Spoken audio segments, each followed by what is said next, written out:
Ya, selamat sore Mbak Puji. Ya, selamat sore Bu Erit.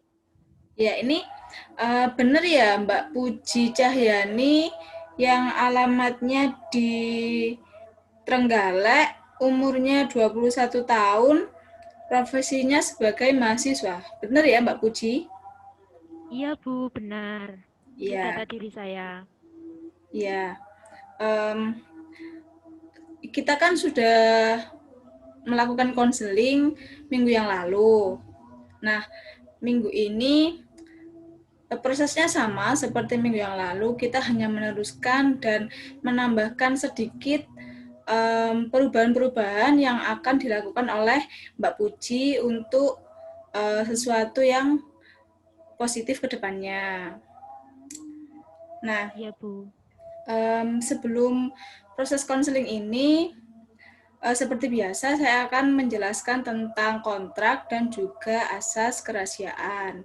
Jadi, pada proses konseling kali ini, saya akan menawarkan Mbak Puji, konselingnya itu berlangsung selama kurang lebih 30 menit, seperti itu Mbak Puji. Iya. Lalu asas itu konselor itu memiliki asas kerahasiaan. Jadi Mbak Puji tidak perlu takut atau tidak perlu khawatir jika masalahnya akan diketahui oleh orang lain karena konselor ini akan menjaga rahasia dari masalah yang diceritakan oleh konseli, dan kalau ingin menceritakan masalah ini ke orang lain maka konselor itu harus membutuhkan persetujuan dari konseli, seperti itu Mbak Puji. Iya Bu, terpahami. Ya, um, sebelum ini masuk proses konseling nih, saya ingin tanya-tanya kurang lebih dari proses konseling yang minggu lalu. Menurut Mbak Puji, perubahan-perubahan apa saja yang sudah dilakukan oleh Mbak Puji? Ya, sudah lebih baik sih Bu sebenarnya. Cuma itu kayak gini Bu, perubahan itu kok kayak belum bisa menetap di dalam diri saya gitu loh. Jadi masih gimana ya? Bertahannya itu kok kayak masih eh sebentar gitu loh. Maksudnya kalau misalkan saya tuh mengalami masalah itu lagi, eh ya udah saya tuh kayak kembali ke semula gitu loh. Mungkin eh saya perlu latihan lagi bagaimana seperti itu Bu. Iya. Jadi kan Mbak Puji menyebutkan bahwa Mbak Puji masih ada sesuatu yang mengganjal gitu ya, masih masih ada yang mengganjal gitu ya Mbak. Iya Bu, betul. Nah, sekarang saya akan meminta Mbak Puji untuk menceritakan apa yang membuat Mbak Puji masih merasa, ini masalah ini belum selesai. Monggo Mbak Puji bisa menceritakan sedikit saja. Berarti ini saya cerita tentang masalah saya gitu ya Bu. Soalnya Ya, ya yang saya rasakan itu sekarang emang ya seperti itu ya. gitu Bu. Ngomong-ngomong, ini Ya, masalahnya Mbak Puji ini kenapa? jadi ini tentunya tidak jauh di permasalahan sekarang itu loh Bu. Masalah pembelajaran daring, apalagi kan saya ini sudah mahasiswa yang semester 5 ya. Jadi sudah dikatakan bahwasanya ya udah apa ya? Lumayan kayak kayak banyak tugas. Terus pokoknya tugas itu tuh kayak nggak ada habisnya gitu loh Bu. Kalau misalkan eh, hari ini aja belum dikerjain gitu udah ketumpuk ketumpuk lagi. Sedangkan kayak waktu istirahat sendiri itu pun juga eh, kurang seperti itu sehingga kayak ya ampun kayak rasanya itu mau nyerah terus tapi di sisi lain itu saya juga takut Bu kalau misalkan saya itu nggak ngerjakan tugas itu nanti saya nggak lulus matkulnya terus eh, saya harus ngulang gitu kan terus lulus saya itu jadinya molor dan saya tuh nggak mau itu tapi kayak saya tuh stres gitu loh Bu maksudnya itu ibaratnya penyakit ini tuh udah komplikasi jadi kayak eh, bingung. Pokoknya saya tuh sekarang itu bingung gitu loh. Terus dalam memanajemen waktu pun kayak apa ya? Nggak seperti dulu-dulu gitu loh Bu. Kayak nggak bisa mengontrol juga seperti itu. Jadi ya permasalahannya seperti itu. Eh, Tugas. Jadi saya tuh kok sampai aduh gimana ya? Eh Pokoknya kayak sama tugas itu kok greget sekali gitu loh Bu. Kayak ya ampun, maksudnya kok sampai segini banget gitu loh.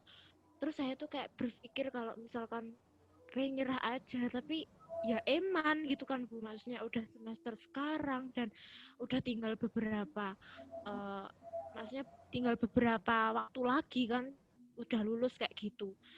Jadi terus kayak saya tuh bingung gitu loh Bu, gimana sih caranya ngatasi stres yang saya alami ini berkaitan dengan tugas-tugas yang menumpuk begitu.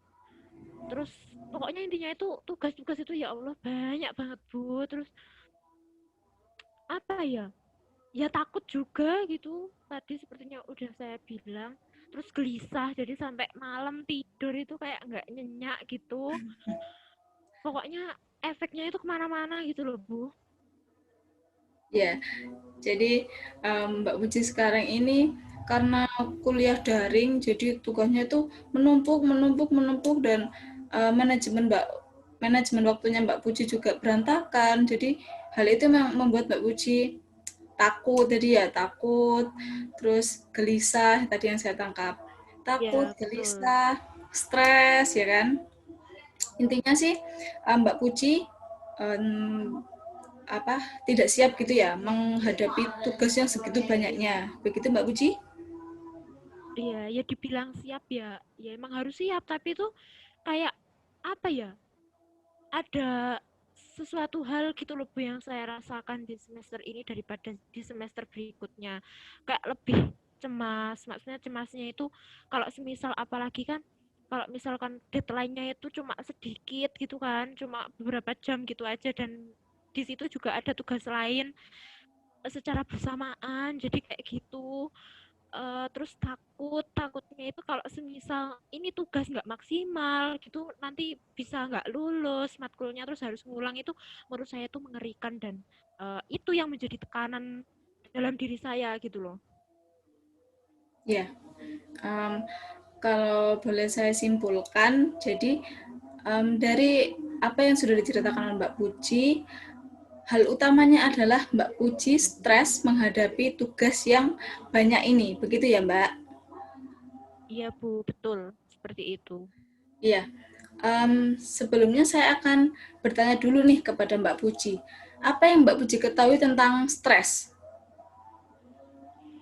Kalau menurut saya ya Bu, stres itu kondisi di mana kita itu kayak tertekan dalam menghadapi sebuah situasi seperti itu. Iya, jadi benar apa yang dikatakan Mbak Puji. Jadi stres itu adalah gejala yang ditimbulkan dari sesuatu yang kayak adanya kesenjangan gitu loh Mbak Puji antara realitas dan idealitas. Jadi kita itu sulit untuk menyesuaikan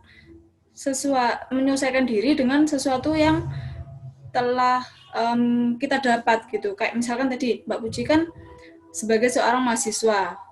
Nah, realitasnya Mbak Puji adalah seorang mahasiswa. Sedangkan sebagai seorang mahasiswa pastinya itu diberikan tugas yang banyak.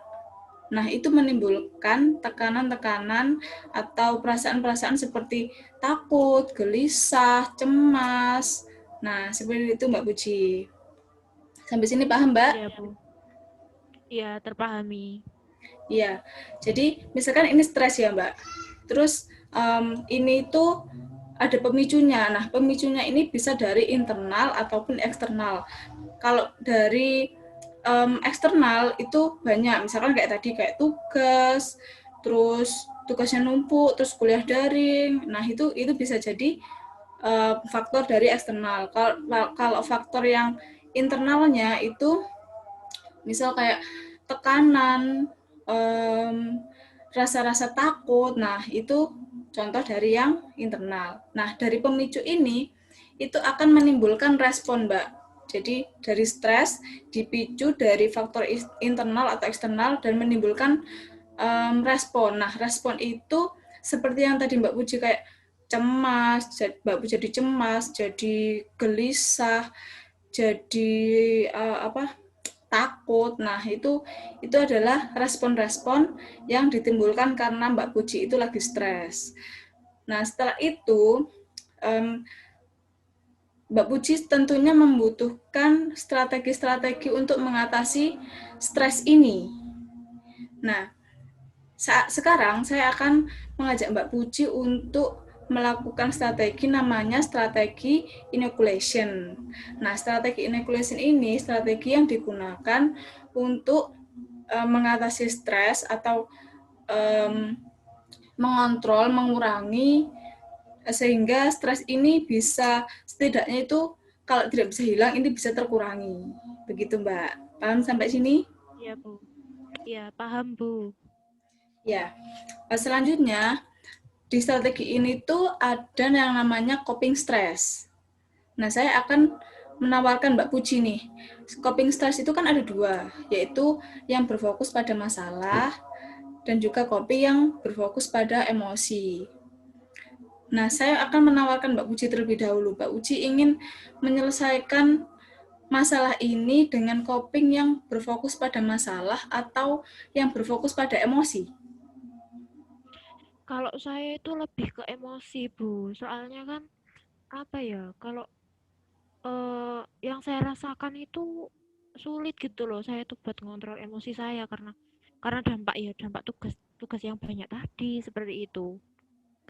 Iya. Oke, jadi gini.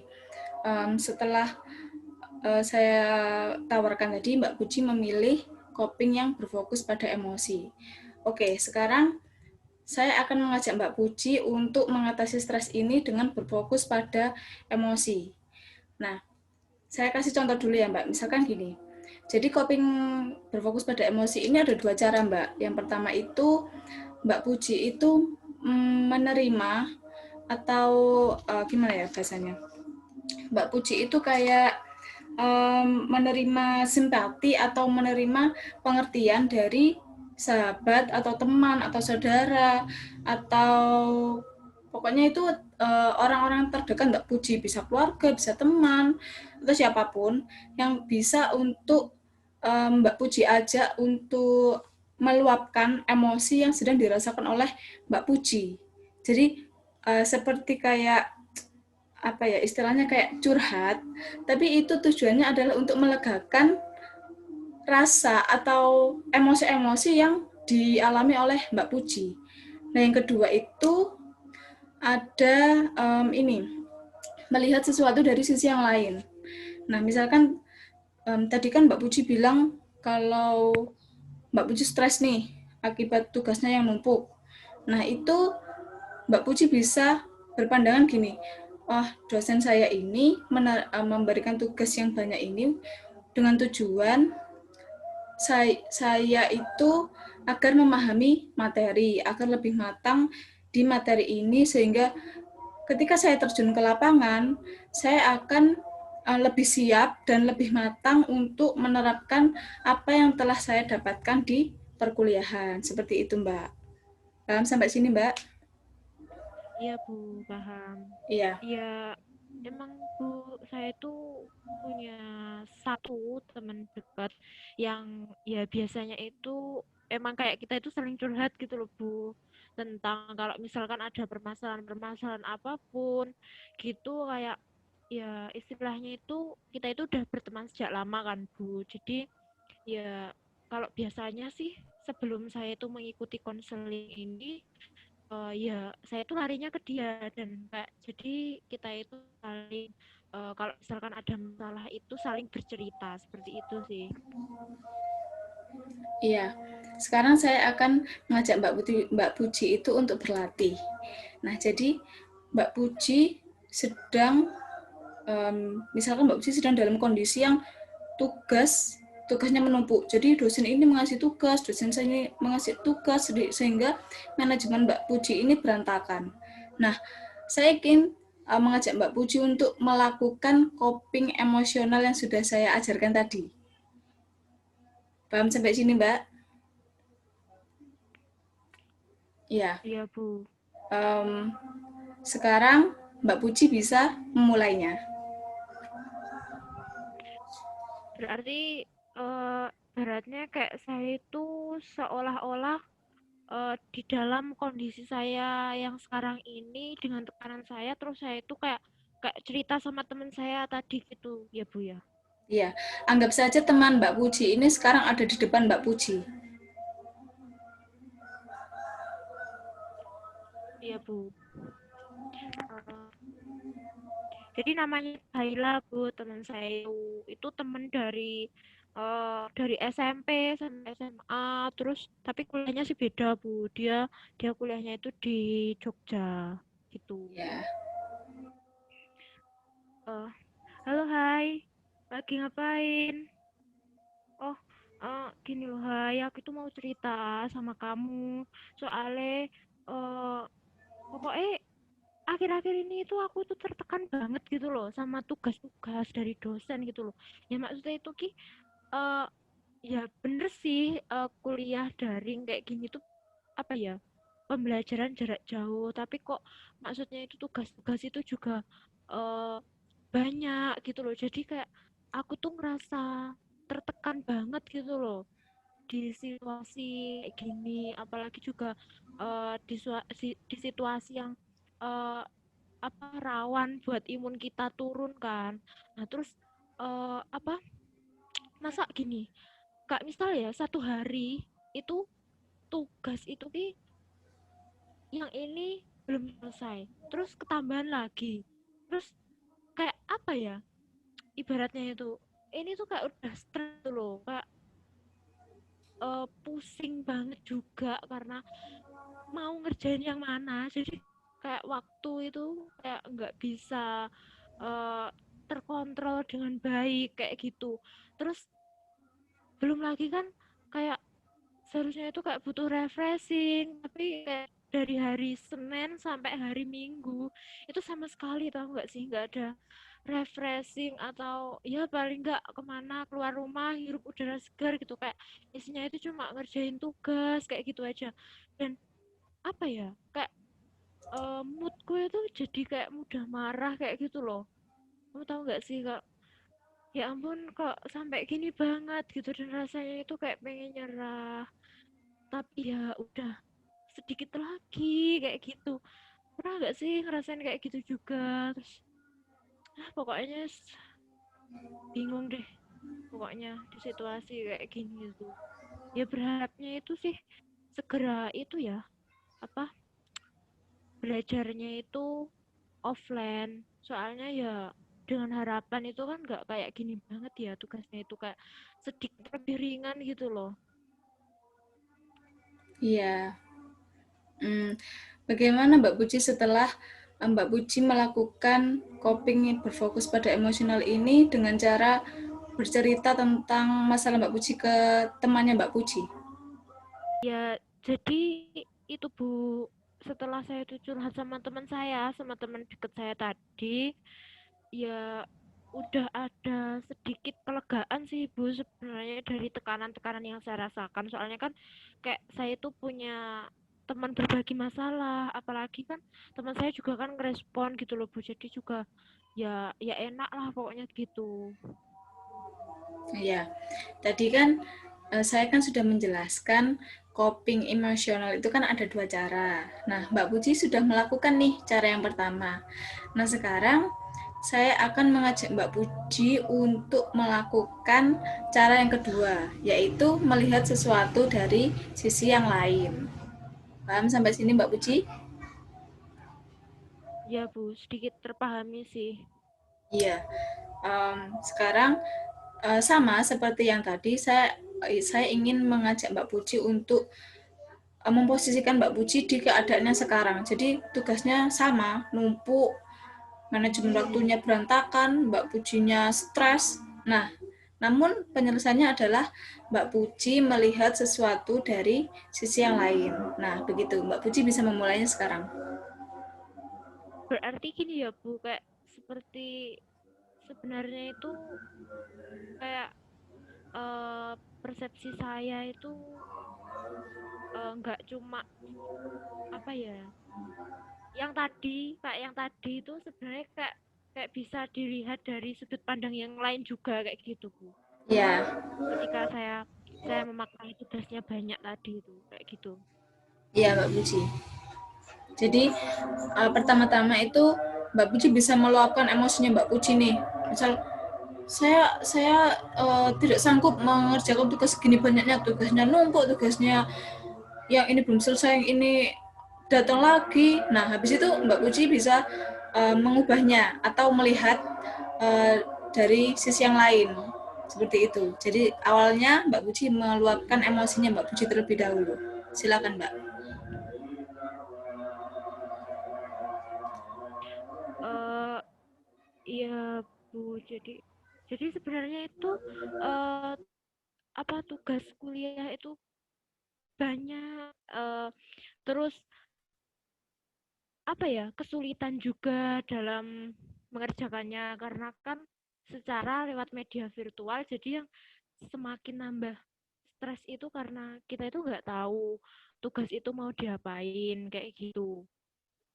Eh, Terus juga kayak waktu istirahat yang kurang gitu kan, kayak buat mood itu kayak berantakan juga.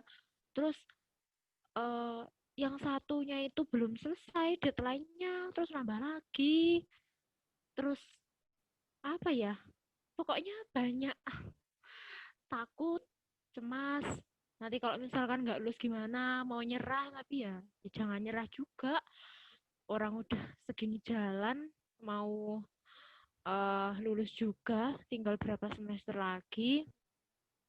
Tapi sebenarnya dosen itu punya maksud lain sih untuk uh, memberikan tugas-tugas tadi, apalagi di waktu belajar daring yang bisa dikatakan juga terbatas, dengan media yang terbatas juga untuk tatap muka. Jadi kayak sebenarnya kita itu dianjurkan buat mandiri kan, buat mandiri, terus supaya nanti itu dalam prakteknya di lapangan juga bisa baik ketika kita menjadi seorang tenaga pendidik.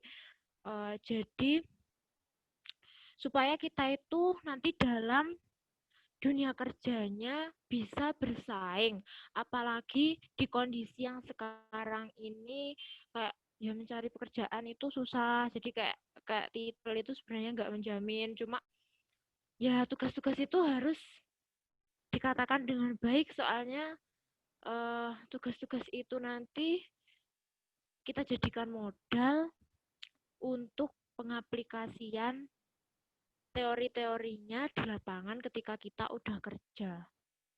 Jadi uh, sisi positifnya juga masih tetap ada sih dari seperti itu, kayak maksudnya biar kita nggak kaget juga kan di dunia kerja nanti dengan deadline kerja yang banyak juga, laporan-laporan yang numpuk segala macam, sehingga nantinya udah nggak kaget lagi.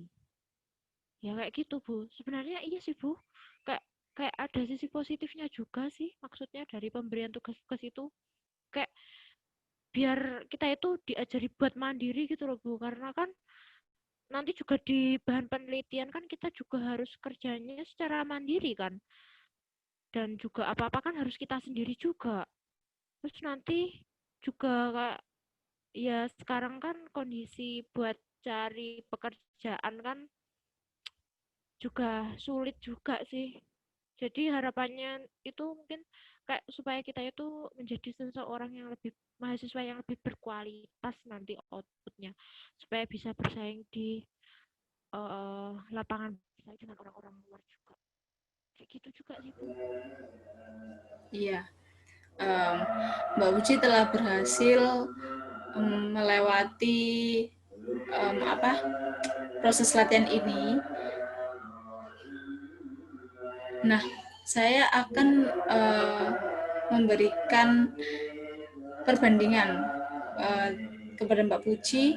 Jadi, menurut Mbak Puji sendiri, lebih merasakan tadi Mbak Puji menjelaskan bahwa ketika Mbak Puji menceritakan masalahnya Mbak Puji ke temannya Mbak Puji merasa lega. Nah, bagaimana dengan Mbak Puji mengubah pandangan Mbak Puji menjadi sesuatu yang positif. Jadi Mbak Puji melihat sesuatu dari sisi yang lain, yaitu sisi yang lebih positif. Nah, Mbak Puji bandingkan nih, mana yang lebih berasa, mana yang lebih efektif untuk mengurangi rasa cemasnya Mbak Puji atau stresnya Mbak Puji. Menurut Mbak Puji yang mana?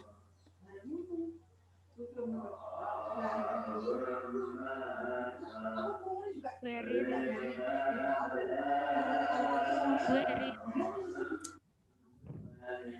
Bu, mohon maaf tadi saya tuh. Maaf Mbak Puji, suaranya kurang terlalu jelas. Iya Bu, jadi saya itu tadi itu apa kendala sinyal, jadi agak terpotong-potong.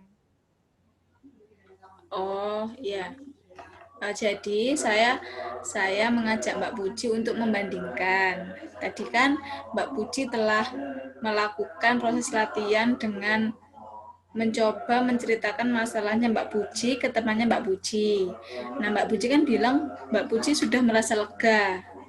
Nah, bagaimana dengan Mbak Puji melihat sesuatu dari sisi yang lain, yaitu sisi yang positif ini tadi yang barusan Mbak Puji lakukan?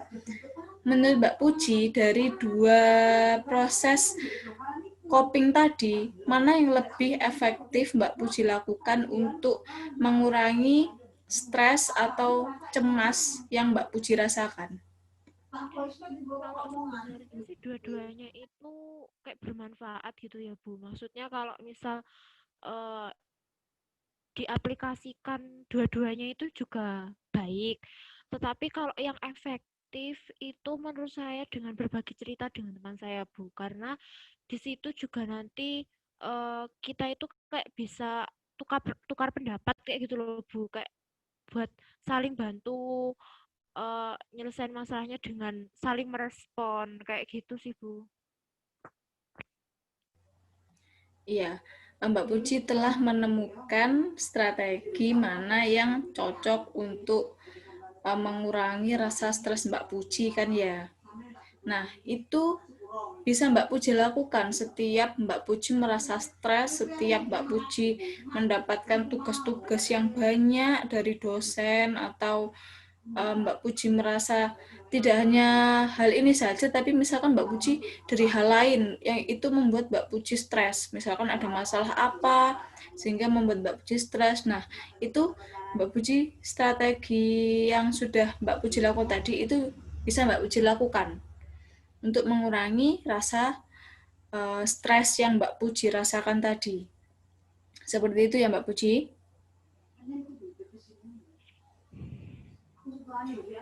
Iya. Iya Bu. Jadi dengan bercerita kepada teman saya gitu tadi ya Bu ya. Iya. Atau ke orang terdekat saya gitu.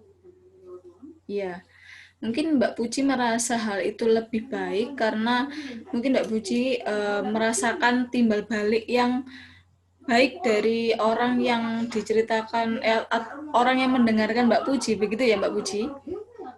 Iya Bu, jadi kak ada yang respon itu kayak udah lega gitu loh Bu, kayak oh ternyata juga masih ada yang peduli kayak gitu kan, itu juga sedikit mengurangi kayak mengurangi rasa stres akibat masalah-masalah yang saya hadapi seperti itu. Iya. Sampai sini mungkin ada yang ditanyakan dari Mbak Puji?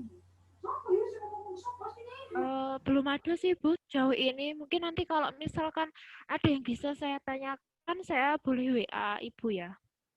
Iya, silahkan, nggak apa-apa. Iya Bu. Ya, kalau misalkan sudah sudah tidak ada yang ditanyakan, saya rasa proses konseling ini sudah cukup. Nah, seandainya nanti misal ada sesuatu yang masih mengganjal di Mbak Puji atau Mbak Puji belum maksimal dalam melakukan latihan itu dan membutuhkan bantuan saya, Mbak Puji bisa menghubungi saya kembali dan kita akan melakukan konseling lagi pada pertemuan selanjutnya. Ya, Bu. Ya, saya paham. Iya, sebelum saya tutup konseling ini, saya akan memberikan tugas rumah kepada Mbak Puji. Nah, tugas rumah ini saya ingin Mbak Puji membuat catatan. Jadi catatan ini berisi rasa stres yang membuat Mbak Puji stres. Jadi kayak misal tugasnya numpuk, tidak paham materi daring, misalkan kayak gitu ya. Nah, itu Mbak Puji tulis semua. Dan Mbak Puji mencoba untuk mengatasinya. Jadi yang sini adalah masalahnya, yang sini adalah cara mengatasinya. Dengan begitu saya harapkan Mbak Puji dapat melakukan latihan terus-menerus untuk mengurangi rasa stres yang Mbak Puji alami. Begitu Mbak Puji. Paham sampai sini Mbak Puji? Iya, Bu, saya paham dengan tugasnya. Iya. Saya rasa sudah cukup untuk melakukan proses konseling ini. Semoga Mbak Puji dapat melakukan latihan-latihan itu secara rutin sehingga Mbak Puji dapat menguasainya dan Mbak Puji dapat mengontrol emosi atau stres yang Mbak Puji alami. Begitu ya Mbak Puji. Iya, Bu. Kalau begitu, saya akan mengakhiri proses konseling ini. Kita akan bertemu di proses konseling selanjutnya untuk mengetahui perubahan-perubahan yang sudah Mbak Puji lakukan. Sekian dari saya. Wassalamualaikum warahmatullahi wabarakatuh. Ya, Waalaikumsalam. Terima kasih, Bu Erit. Ya, sama-sama Mbak Puji.